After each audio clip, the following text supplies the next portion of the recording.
And yet, for much of the last century, we have been having the same argument.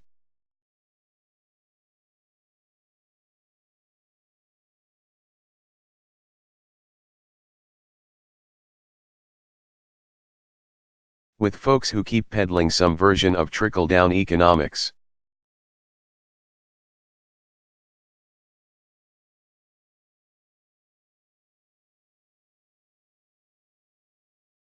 They keep telling us that if we'd convert more of our investments in education and research,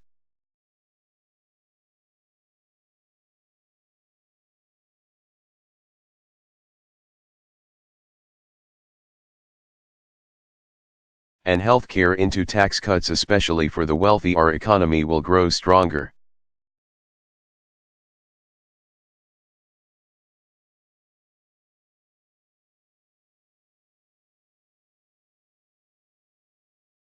They keep telling us that if we just strip away more regulations,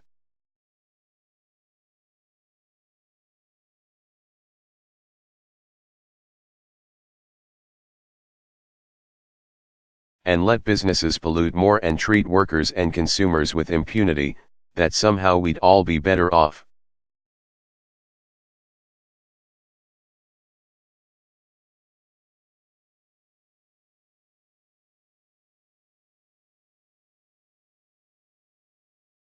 We're told that when the wealthy become even wealthier, and corporations are allowed to maximize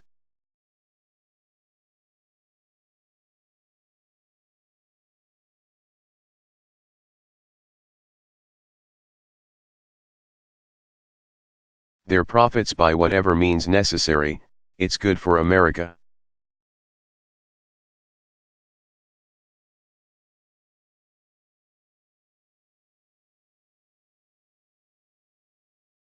And that their success will automatically translate into more jobs and prosperity for everybody else. That's the theory.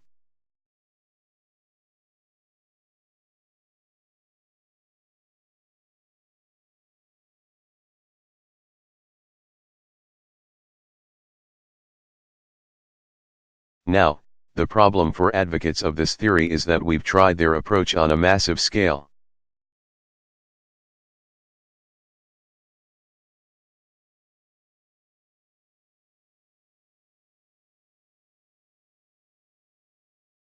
The results of their experiment are there for all to see.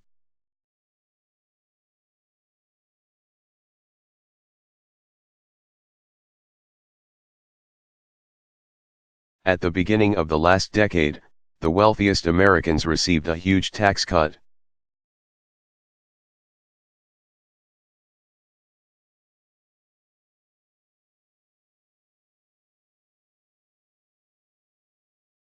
In 2001 and another huge tax cut in 2003. We were promised that these tax cuts would lead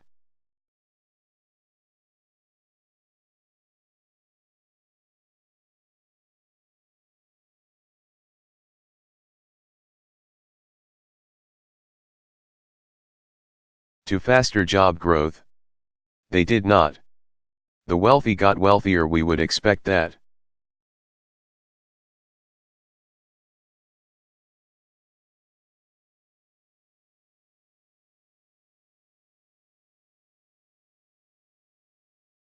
The income of the top 1% has grown by more than 275% over the last few decades.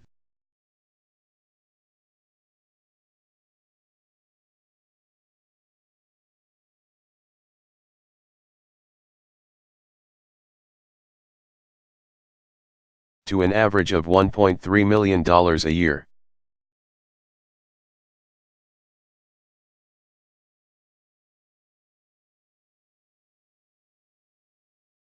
But prosperity sure didn't trickle down.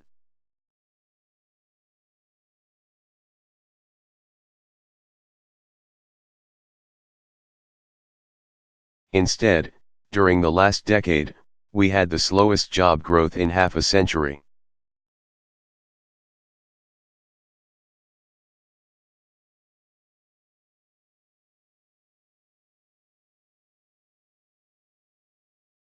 and the typical American family actually saw their incomes fall by about 6%.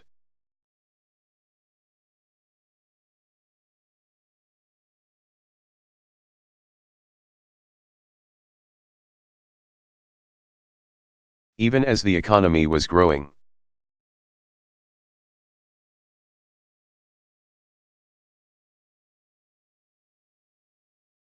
It was a period when insurance companies and mortgage lenders and financial institutions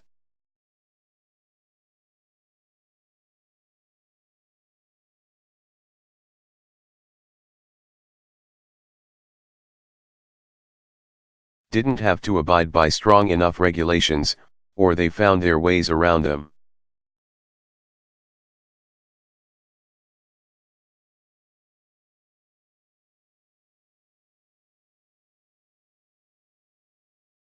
And what was the result? Profits for many of these companies soared.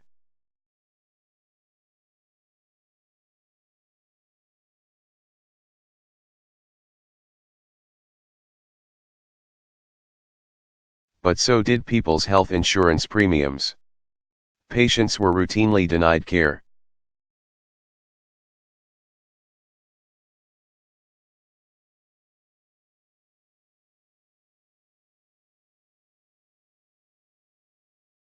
Often when they needed it most.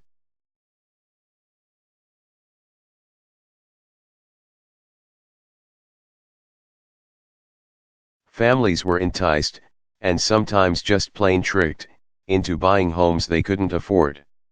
Huge.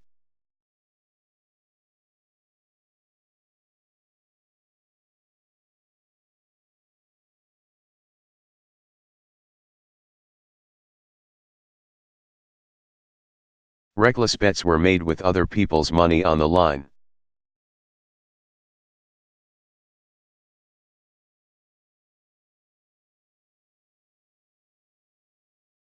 And our entire financial system was nearly destroyed.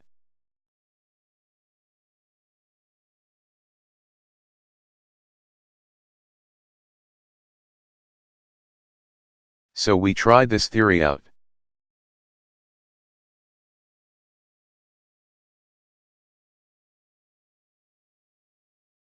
And you would think that after the results of this experiment in trickle-down economics,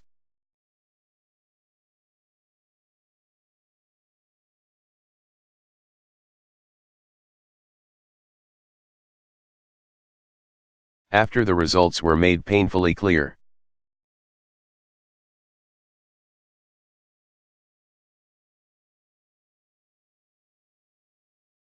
that the proponents of this theory might show some humility, might moderate their views a bit.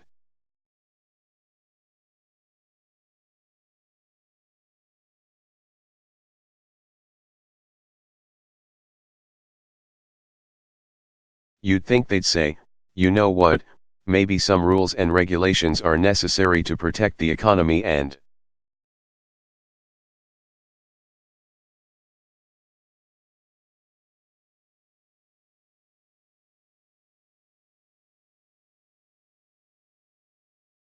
prevent people from being taken advantage of by insurance companies or credit card companies or mortgage lenders.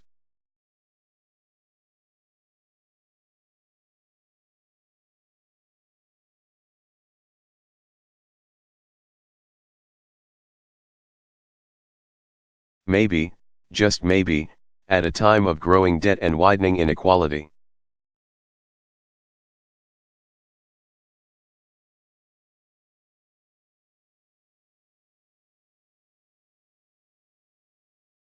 We should hold off on giving the wealthiest Americans another round of big tax cuts.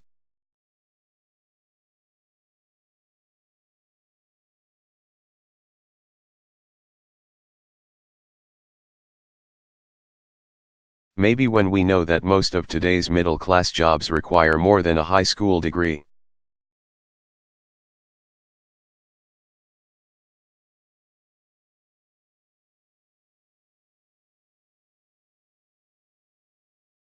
We shouldn't gut education, or lay off thousands of teachers.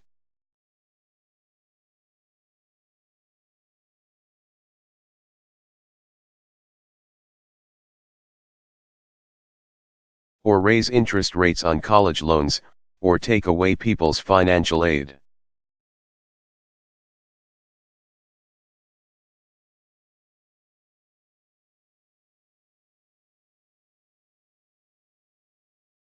But that's exactly the opposite of what they've done.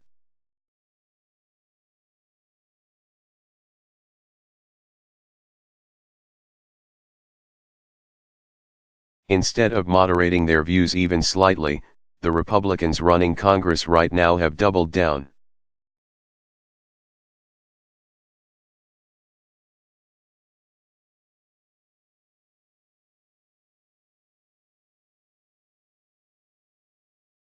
And proposed a budget so far to the right it makes the contract with America look like the New Deal.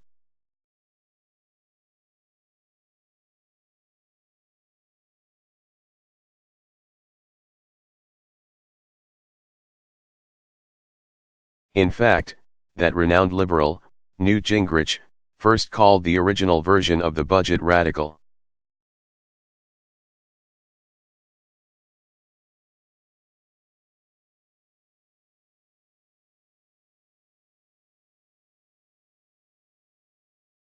And said it would contribute to right-wing social engineering. This is coming from Newt Gingrich.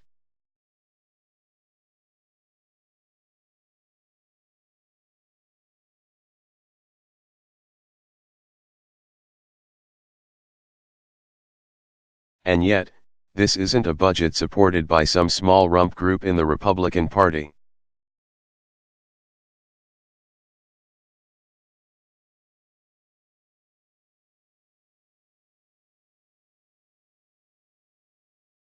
This is now the party's governing platform. This is what they're running on. One of my potential opponents.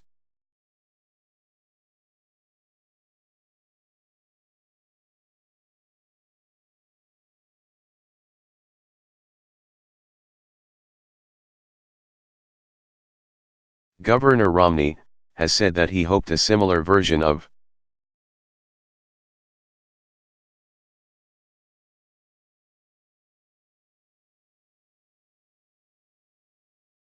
this plan from last year would be introduced as a bill on day one of his presidency.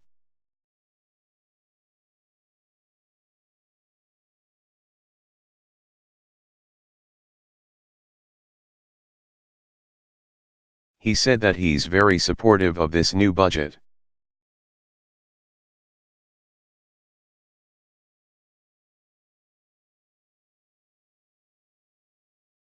And he even called it marvelous, which is a word you don't often hear when it comes to describing a budget.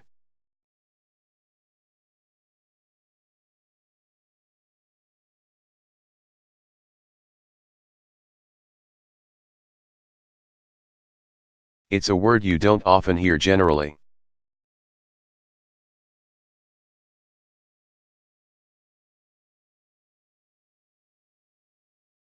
So here's what this marvelous budget does.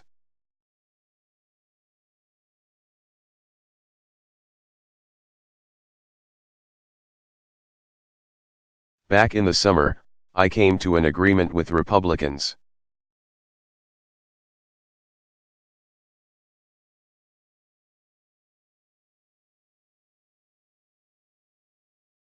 In Congress to cut roughly $1 trillion in annual spending.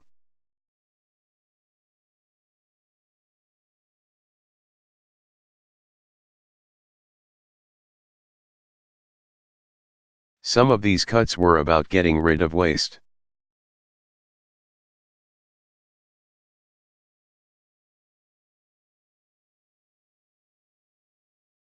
Others were about programs that we support but just can't afford given our deficits and our debt.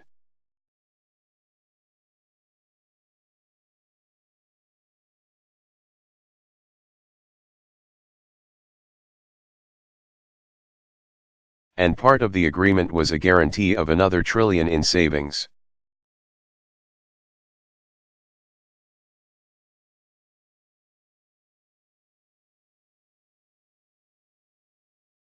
For a total of about $2 trillion in deficit reduction.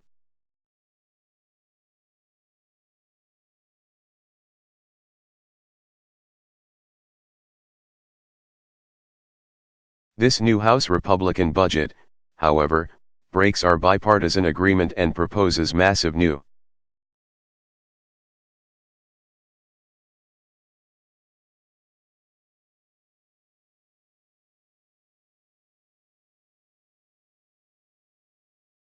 cuts in annual domestic spending, exactly the area where we've already cut the most. And I want to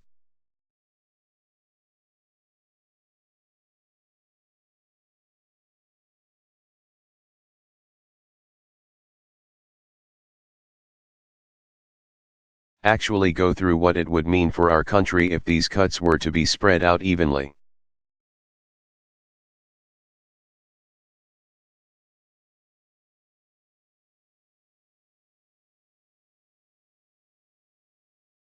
So bear with me. I want to go through this because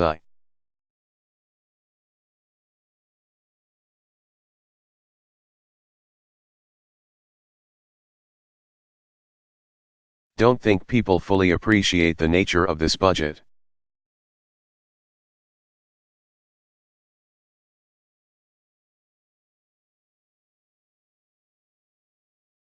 The year after next, nearly 10 million college students would see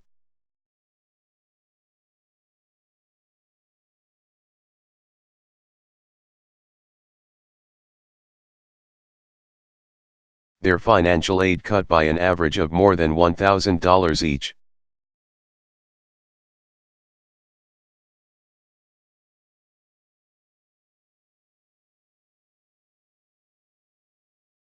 There would be 1,600 fewer medical grants, research grants for things like Alzheimer's and cancer and AIDS.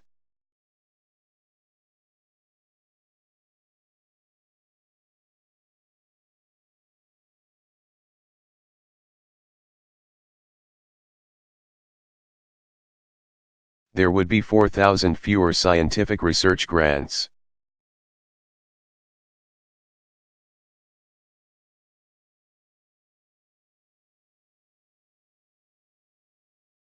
Eliminating support for 48,000 researchers, students, and teachers.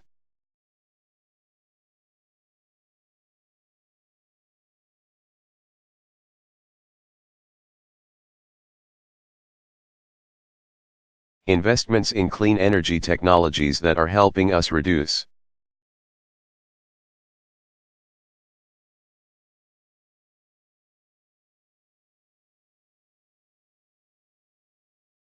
our dependence on foreign oil would be cut by nearly a fifth.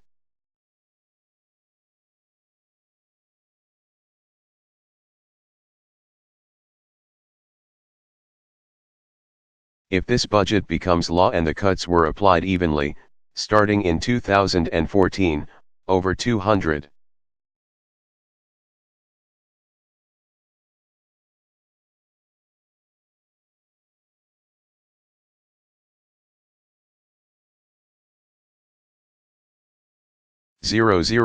children would lose their chance to get an early education in the Head Start program.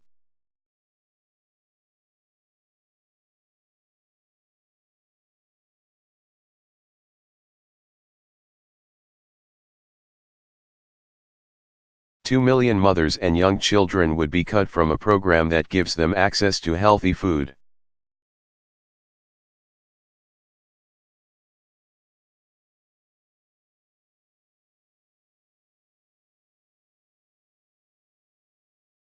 There would be 4,500 fewer federal grants at the Department of Justice and the FBI to combat violent crime.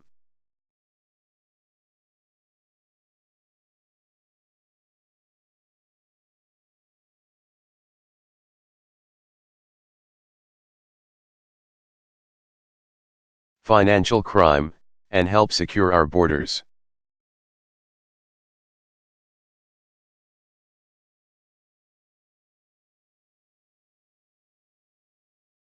Hundreds of national parks would be forced to close for part or all of the year.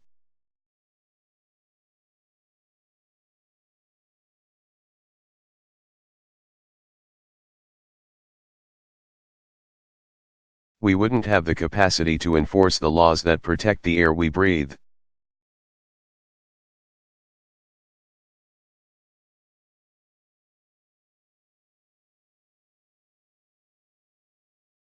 the water we drink, or the food that we eat.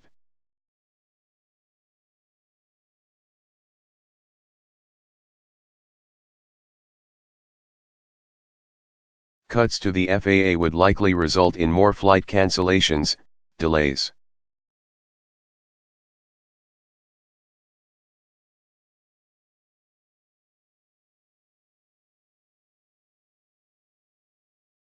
And the complete elimination of air traffic control services in parts of the country.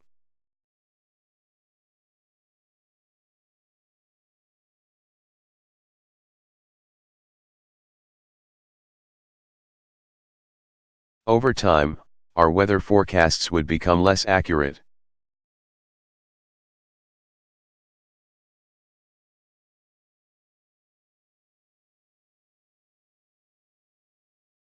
Because we wouldn't be able to afford to launch new satellites.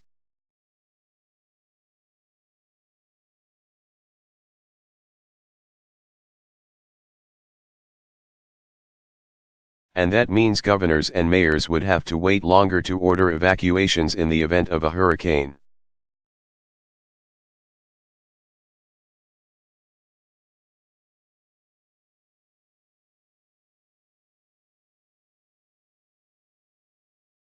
That's just a partial sampling of the consequences of this budget.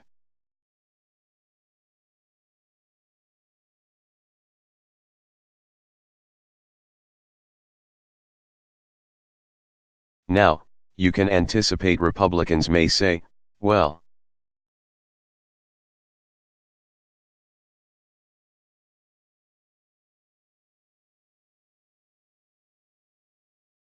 we'll avoid some of these cuts since they don't specify exactly the cuts that they would make.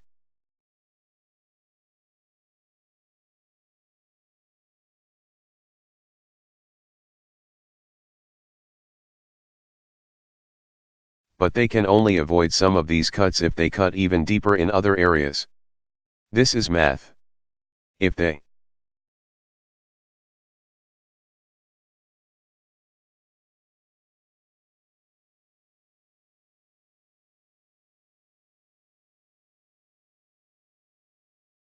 want to make smaller cuts to medical research, that means they've got to cut even deeper in funding for things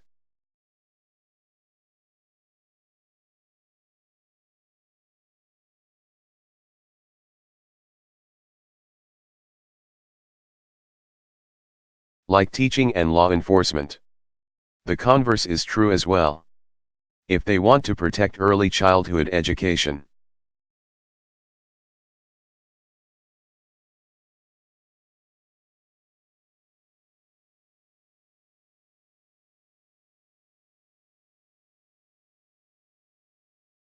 it will mean further reducing things like financial aid for young people trying to afford college.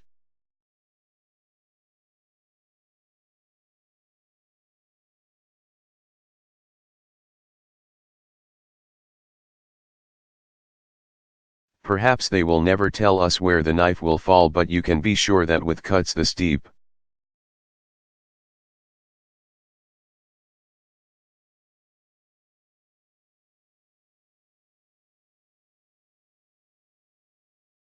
there is no secret plan or formula that will be able to protect the investments we need to help our economy grow.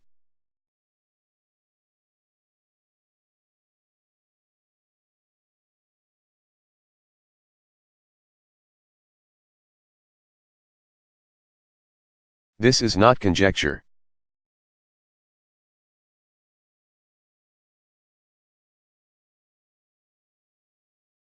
I am not exaggerating. These are facts. And these are just the cuts that would happen the year after next.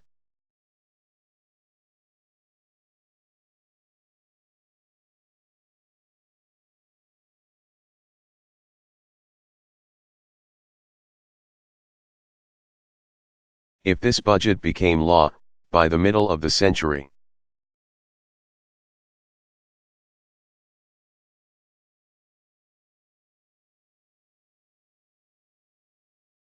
funding for the kinds of things I just mentioned would have to be cut by about 95%.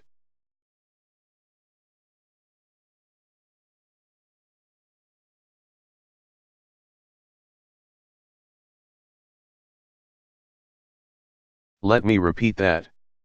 Those categories I just mentioned we would have to cut by 95%.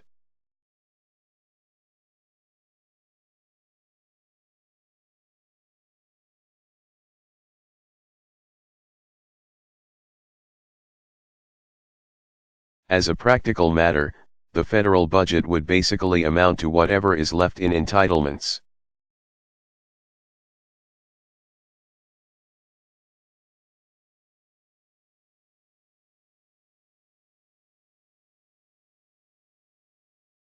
Defense spending, and interest on the national debt period.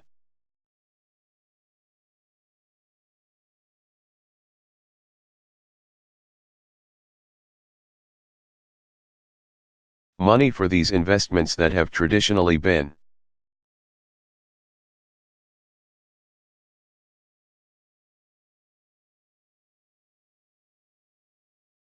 supported on a bipartisan basis would be practically eliminated.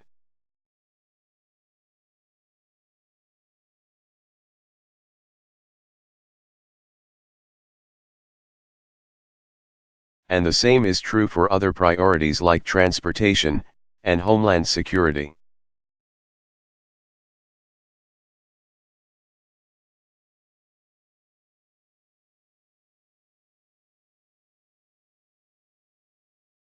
And veterans programs for the men and women who have risked their lives for this country.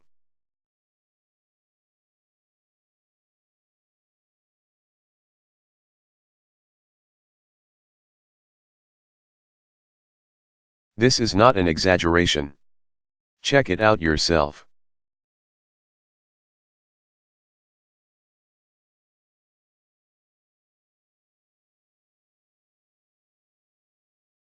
And this is to say nothing about what the budget does to healthcare.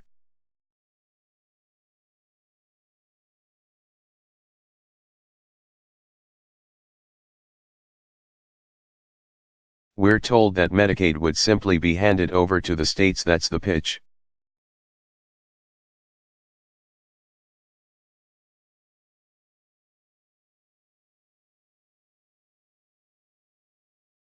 Let's get it out of the central bureaucracy. The states can experiment. They'll be able to run the programs a lot better.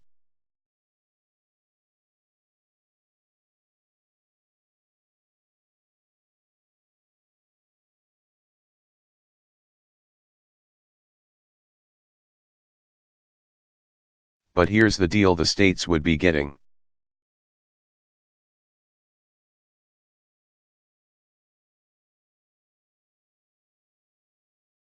they would have to be running these programs in the face of the largest cut to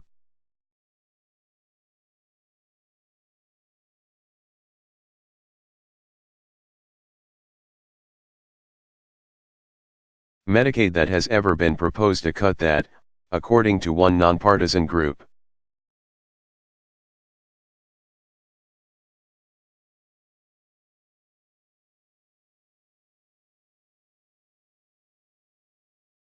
would take away health care for about 19 million Americans. 19 million.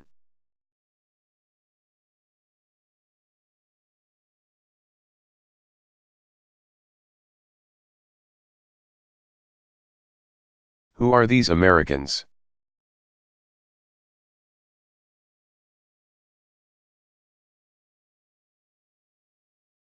Many are someone's grandparents who, without Medicaid, won't be able to afford nursing home care without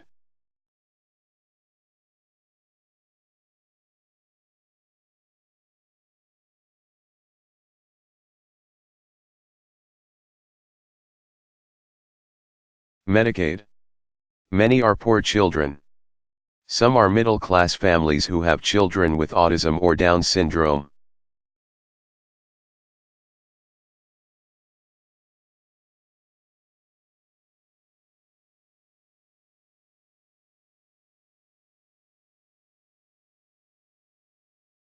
Some are kids with disabilities so severe that they require 24-hour care.